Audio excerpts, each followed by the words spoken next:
It's been a while since I've recorded a video, but an incident has taken place that I want to talk about and give some of my opinions on. And my opinions are going to be different from what a lot of people are saying, which is why I want to make this video. A school shooting has happened in Florida, and as tragic as that is, you see a lot of people running out there using it for their political gains of, oh, we need more gun control, we need more gun control, we need more gun control.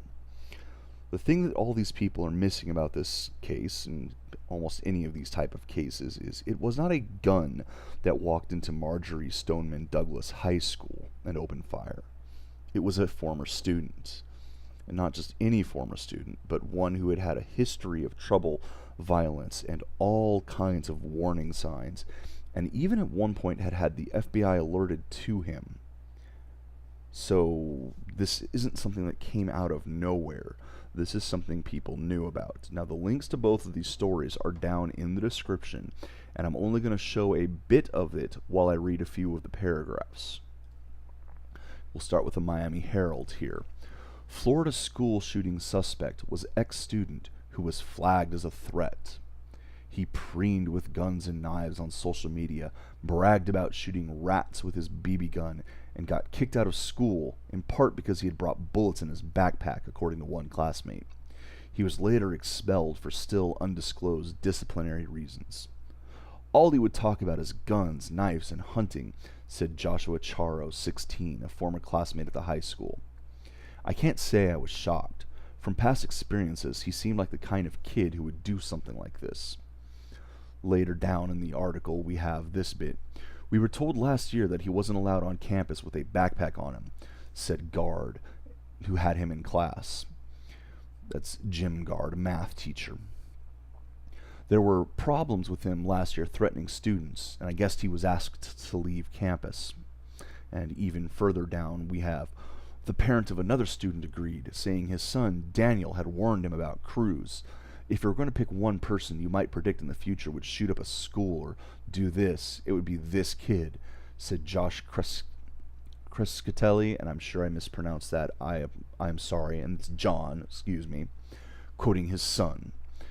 So we have the people at the school who knew this was going to happen.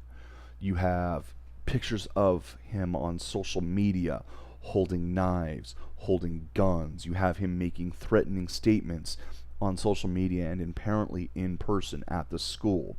His behavior was such that even with other disciplinary action that had taken place to him, eventually he managed to get himself expelled. And yet he still managed to show up at school with a firearm and take his vengeance out. Now this does bring up some questions and some issues here. As I said, people are often jumping on the gun control train. Oh, we need gun control. We need more gun control. This wouldn't happen without gun control. This is the only country it happens in because we don't have enough gun control. Well, that one automatically is not true. We have instances around the world of this happening, anywhere from Canada to the UK to even Africa. There's been school shooting incidents and the like. And I'm not going to say that there isn't something that could be done, but let's be honest here. We could try banning guns from school. We could give zero tolerance policies to the students. Then no gun will ever show up. I mean, after all, somebody who's intent on killing people, we know that they're going to obey gun control laws. Yeah, these things are already in place. We already have several gun control laws, and while I do agree that maybe they could be licensed, like cars are licensed, that's, in my opinion, not particularly strenuous and something that could be done. That's not really what the main issue here is. The main issue here is this individual. Now, I'm not going to say his name, and in fact, in the next picture I show from the next article, his name will be blacked out on it.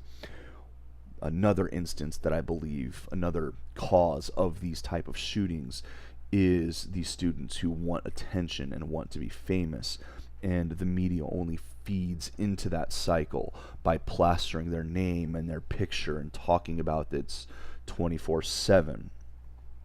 I refuse to do that. I will just call him the shooter or the student or something to that effect. I will not use his name. I will not give him the attention he desires. But this student, this former student, this shooter, had several warning signs, as you can see now. According to this article here, he was apparently in foster care, I believe it was, or was with family. I would have to read through it again. I've unfortunately read quite a bit of these. He had a lot of problems in middle school. Koch was quoted, that's Nicholas Koch, a former classmate who had called Cruz a loner. You never think anyone you know would do something like this. Well, you kind of do think that. A lot of people here were thinking that. I'm trying to look through this article while talking to see where it said, yeah, there it is. Okay, so his mother died and he moved in with a friend. So that's not exactly foster care, but that is something that didn't help, and maybe child services should have been a little bit more involved here. Maybe some psychiatrists should have been involved here. When I was young, I had a close family member, not my parents, but I did have a close family member die, and it has an effect on you. And I did get psychiatric help for it, in case those are wondering. This is not something that's a sign of weakness. These people exist for a reason. And they can help prevent cases like this from happening. It's not a perfect system, but what system do we have in place? I mean, we're going to take a look here. The next article, which is from BuzzFeed, and that's from BuzzFeed News, which is a little bit more trustworthy than just straight up BuzzFeed. But last fall, a Mississippi bail bondsman and frequent YouTube vlogger noticed an alarming comment left on one of his videos. "I'm going to be a professional school shooter," said a user named, and this is the shooter's name. The YouTuber, 36-year-old Ben Bennett, I probably mispronounced that, in which case I apologize, alerted the FBI, emailing a screenshot of the comment to the Bureau's tips account, as well as contacting or calling the Mississippi FBI field office. He also flagged the comment to YouTube, which removed it from the video. The agents got back to him, as you can read here. He didn't know the person. I mean, it was just a random YouTube comment. I wouldn't know if somebody had left a comment on one of my videos who it was. The best I can do is show the authorities, and then YouTube would be the ones who'd have to be in contact and figure it out. And on this, we actually do have a screenshot of a report, which I'm not saying this couldn't be faked, but leads credibility. It's got a timestamp and everything, a date stamp for when this happened. So we'll actually, no, it doesn't have the date. Yeah, okay, there is the date. My bad. I figured it did. So we have a screenshot of when this happened. We have other pictures like the YouTube account that had actually been shut down since then. In fact, it looks like it was shut down recently for multiple violations of the YouTube policy on violence. I think this has been shut down in response to the incident that happened, because there's plenty of news stories that comment about some YouTube videos of him, which they would have come to look up after the fact. But as you can see, we have this where authorities were alerted, and alerted quite some time ago. And this happened in September, but the student was still allowed to do this. Now, as I said, this is not the only place where this happens, and there might be a case for some common sense gun control laws, but we already have a lot of gun control laws. It already requires background checks, and yes, even gun shows require background checks. This gun show loophole is a myth. But I do believe, and another case is there actually are databases of who's owning what guns. It's not a complete database, but if you go to purchase a firearm, the government knows and they list it. and they have the serial numbers and all that. So this stuff they do keep track of. I've been seeing people saying, "Oh, we should implement a system like this." There is. And that's another problem is we have these people who have knee-jerk reactions. "Oh, we need this, we need that." We have these laws. Guns are banned at school. Students have zero tolerance policies. And yet he managed to come to a school with one and shoot up the place. Because as we know, people who are intent on killing other people always obey gun control laws. That's not the answer, at least that not alone.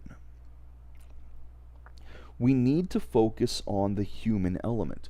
We need to focus on the people involved. Because at the end of the day, a tool is a tool is a tool. And it's a person who's the one behind the trigger. And before others start trying to put this person into groups there's been some stuff floating around about him, about political leanings, or, well, by his name you would know his ethnicity. No, this person is an individual and should be treated as an individual. His actions reflect nobody but himself. And anyone trying to use whatever group affiliations or especially conditions of birth. I mean, I've been saying he. There are indeed people out there going, "Oh, it's just toxic masculinity. He only did it because he's a man or because he's a male." Yeah, no. You cannot blame other people for this person's actions. At least not that way. He's an individual, and he should have been dealt with as an individual. Now, how should he have been dealt with? This is a tricky situation, and I don't have all the answers for this. I do believe that more psychiatric,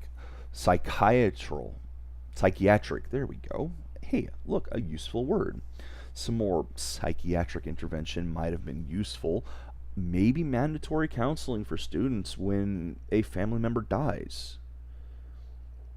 Now, we have people who throw fits when the discussion of mandatory psychiatric evaluations or treatments comes into play because it's against freedoms and such. You're trampling my liberties.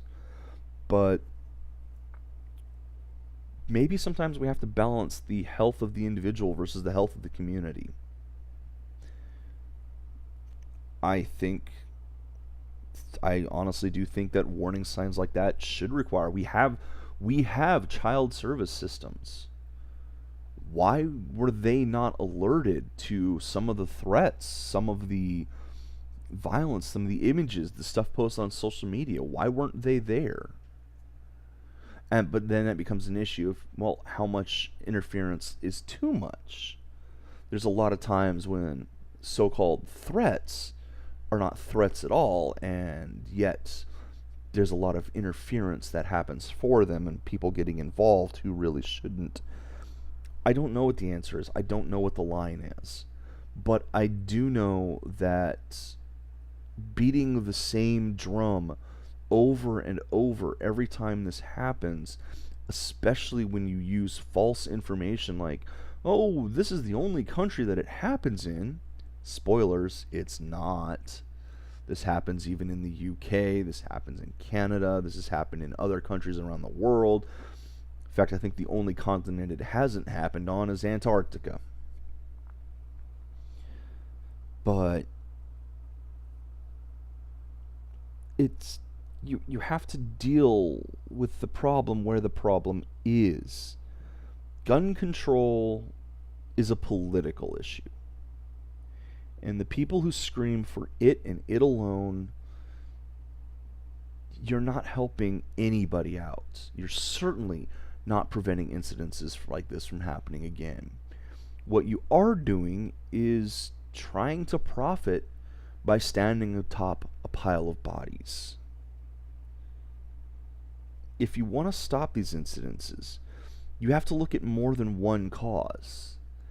And you have to stop and think about what kind of side effects your policies might have.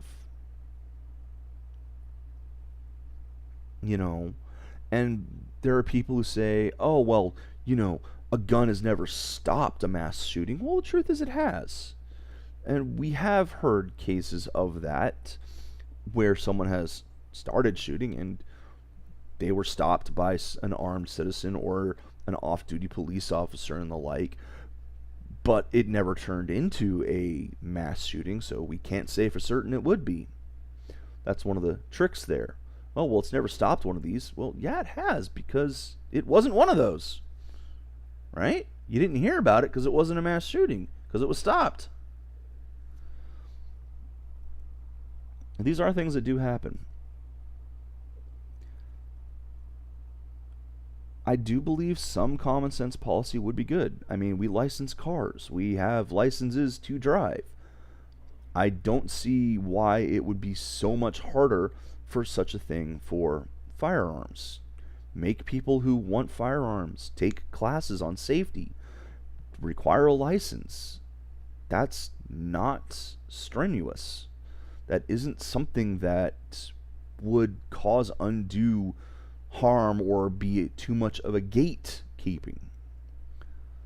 But to just start screaming, oh, we need to ban them, we need to ban them, we need to ban them, that doesn't help anyone.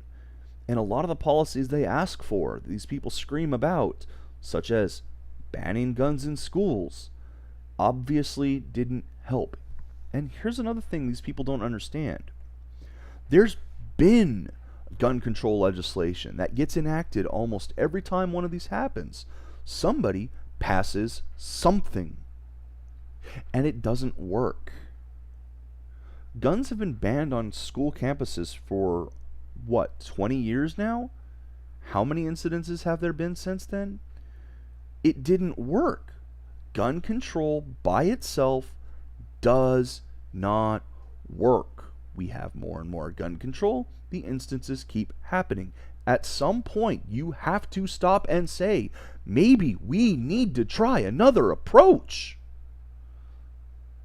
That time is now. Look at the people involved and focus your attention there, because that's the only way this is ever going to stop.